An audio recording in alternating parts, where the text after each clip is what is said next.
प्रतिक्रिया आहे का? खरं म्हणजे अतिशय मनाला वेदना देणारी आणि मनाला चटका लावून जाणारी ही अतिशय दुर्दैवी घटना आज महाराष्ट्रात घडली आहे. खरं म्हणजे असं कुणाच्या स्वप्नातही वाटलं नसेल की अजितदादा एवढ्या लवकर आपल्यातून जातील.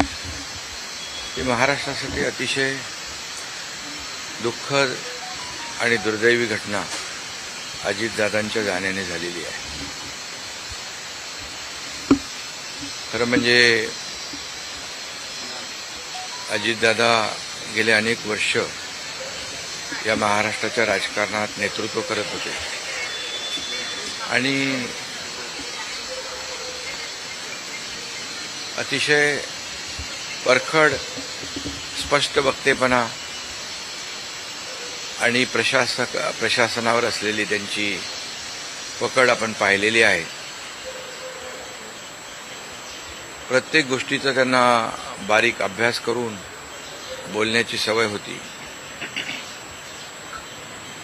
आणि परखड स्पष्ट वक्तेपणा, निर्भीड, रोखठोक बोलणारे असले तरी सुद्धा त्याला चूक म्हणणारे असले तरी सुद्धा अतिशय मनाने ते निर्मळ होते.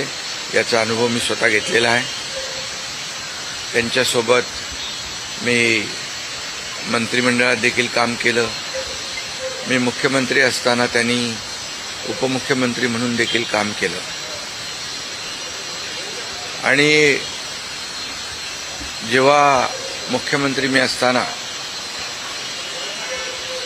मुख्यमंत्री माझी लाडकी बहीण योजना किंबहुना इतरही योजना जेव्हा आम्ही सुरू केल्या तेव्हा आर्थिक जे काही घडी आहे किंवा आर्थिक तरतूद जी आहे ती अतिशय उत्तमपणे त्यांनी त्यावेळेस केली आणि याचा अनुभव मला आहे.